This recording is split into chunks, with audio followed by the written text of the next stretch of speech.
La organización Transparencia Internacional publica anualmente el índice de percepción de la corrupción en el sector público de cada país.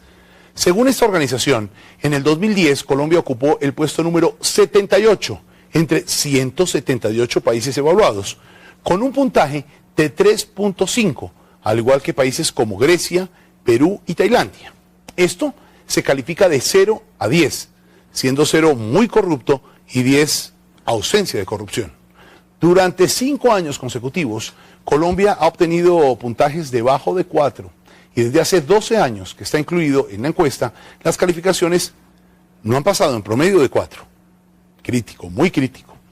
Esta situación evidencia que nuestro país no mejora, sino que tiende a estancarse. ¿Y cómo va a mejorar si en los últimos meses se han hecho públicos escandalosos casos de corrupción? Escándalos que no paran. Pues Beatriz Gómez visitó en Manizales al escritor y profesor bogotano Orlando Mejía Rivera, quien ha escrito varios libros sobre el tema de la corrupción para hablar sobre el origen de este flagelo en Colombia y por qué la situación no cambia. Beatriz Gómez entra al radar. Usted afirma que la corrupción no es un hecho aislado, no es un hecho casual, sino que es más bien nuestro modo de ser. ¿Por qué? Mira, más que nuestro modo de ser, lo que muestro es que históricamente el fenómeno de la corrupción es connatural a Colombia. Desde la colonia se instauraron estructuras corruptas por parte de la sociedad, de parte de la sociedad, que han mutado, pero que de alguna forma han perdurado hasta hoy. Claro, al venir desde la colonia ya es eso, ha sellado nuestra forma de ser, ha marcado nuestra cultura, y eso somos entonces. Eso somos como cultura dirigente en buena forma. El problema está ahí, mira, como lo digo yo ahí citando a Confucio, un antiguo filósofo chino, cuando la dirigencia es corrupta, el pueblo es corrupto, o por lo menos ese es el paradigma que tiene. En la esfera ética y moral no vale la teoría, vale el ejemplo.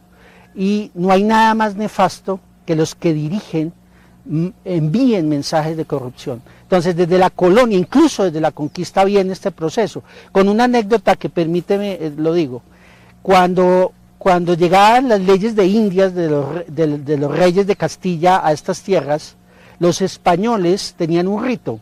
El rito era ponerse las leyes sobre la cabeza y decir, lo que el rey quiere se acata pero no se obedece. Y se hacía lo contrario. Y de ahí entonces podemos explicar esta cultura colombiana de hacerle el quite a todas las leyes. Sí, es una burla a las leyes sistemática, expresada o usada de manera paradójica, por ejemplo, con más leyes. El legalismo, el santanderismo llevado al extremo, se convirtió en crear leyes para burlar leyes. El dicho popular, echa la ley, echa la trampa, viene desde la colonia. Bueno, hay países que tuvieron una suerte completamente diferente, algunos países europeos, qué sé yo, que están dominados por una ética completamente diferente. Sí, mira, yo analizo un libro clave de Max Weber, que es La ética protestante del espíritu del capitalismo. Ahí se muestra cómo los ricos de los países influidos por el protestantismo creían que el trabajo honesto era la forma como se congraciaban con Dios.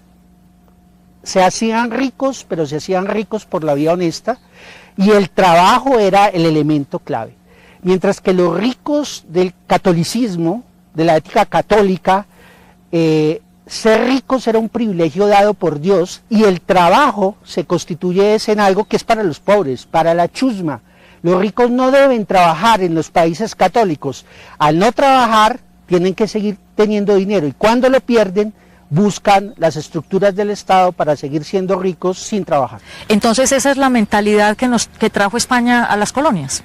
En buena parte esa es la mentalidad, una mentalidad de astucia, una mentalidad de que solo trabajan los pobres y una mentalidad de enriquecerse rápidamente sin tener que hacer esfuerzo. Miremos un poco con ejemplos concretos cómo se refleja en la actualidad esa herencia colonial. Usted hablaba de las leyes, cómo se hacen, y de una vez se hace la trampa para hacerles el quite, para violarlas, y analiza en alguno de sus ensayos el tema de las leyes, la aplicación de las leyes a la guerra. Sí, Mira, ahí está el ejemplo paradigmático del general Hermógenes Maza. Maza, durante la guerra contra los españoles de independencia, se convierte en alguien que pasa a cuchillo los prisioneros españoles. En una época donde no habían derechos humanos, pero el asunto se vuelve tan notable que Bolívar ordena en una misiva a Maza, general Maza, se le ordena que no derrame una sola gota de sangre más de los prisioneros españoles. A las semanas, en una batalla cerca de Mompox, Maza coge más de 300 españoles prisioneros, les pone piedras en los pies, los tira al río Magdalena, los ahoga obviamente y contesta a Bolívar. General Bolívar se cumplió sus órdenes, no se derramó una sola gota de sangre de los prisioneros. Esa, que es una anécdota que está validada por varios historiadores, representa muy bien ese juego con las leyes en Colombia. ¿En qué hechos del pasado, en qué hechos de la colonia podemos explicar que la casta que dirige a Colombia se sienta con derecho a todo?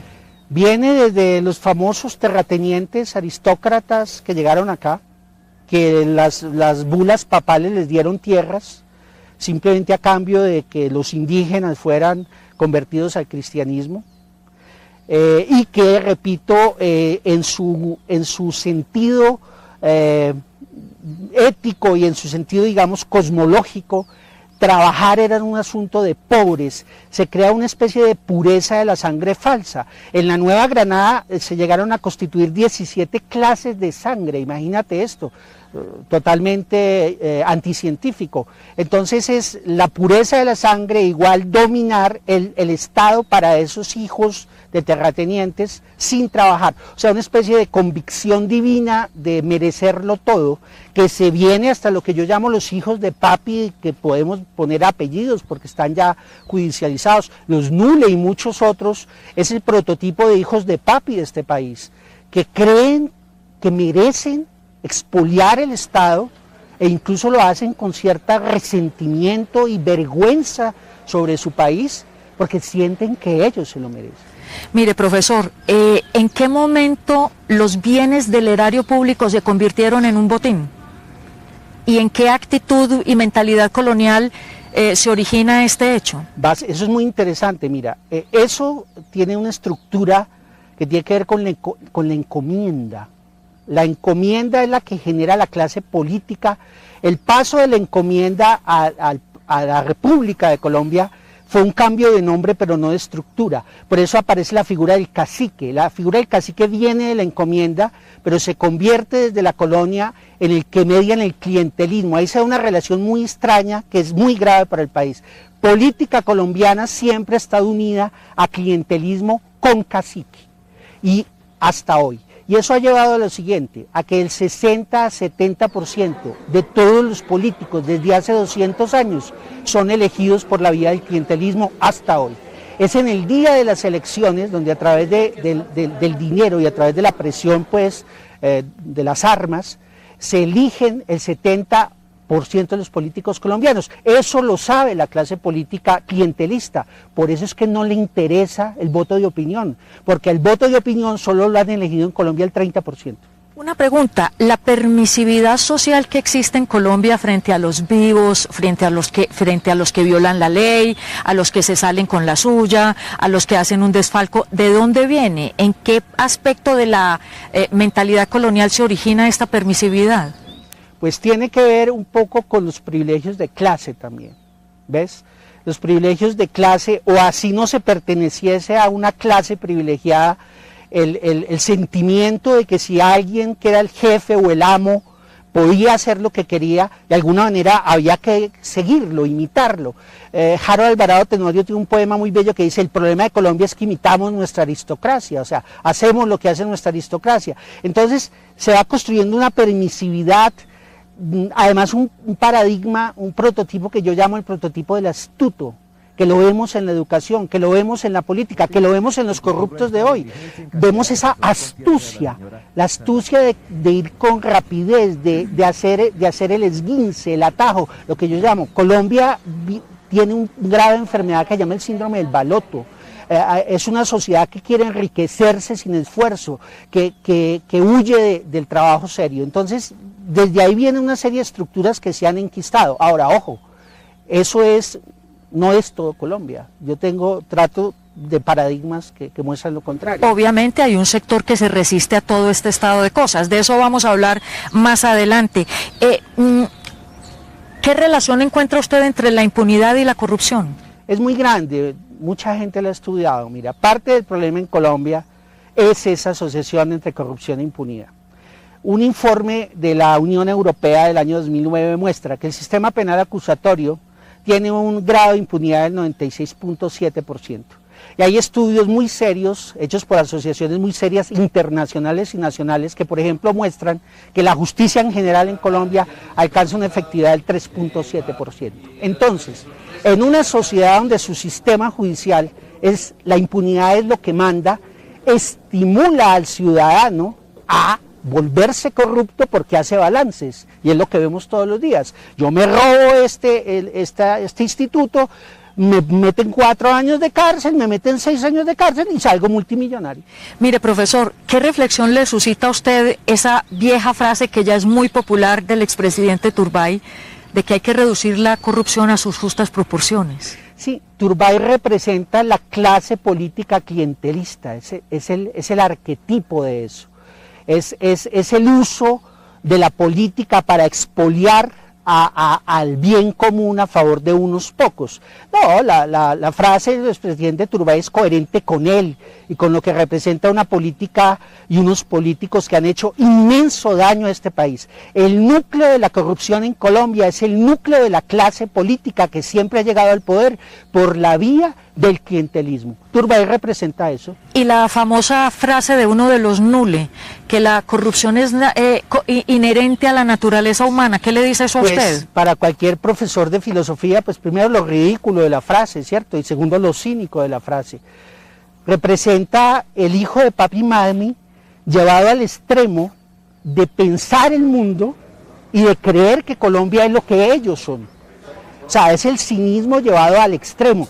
Es una verdadera bofetada a millones de colombianos que se levantan todos los días a trabajar y se mueren pobres pero honrados frente a estos personajes con apartamentos en Kuwait, etcétera, etcétera. Pero para darle vuelta a la situación, o sea, podemos tener esperanza como sociedad, ¿en qué radica? ¿Radica en que cambiemos el sistema educativo, eduquemos un nuevo ser humano, o directamente radica en el ejemplo que dé la clase dirigente? Varias cosas. De alguna manera uno quisiera creer que las políticas anticorrupción que parecen estarse cambiando, por lo menos, realmente eso se lleve a sus consecuencias reales.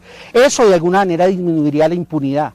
Por otro lado, fomentar una cultura educativa de la honestidad desde la escuela, pero eso no se enseña, vuelvo y repito, el ejemplo ahí será fundamental.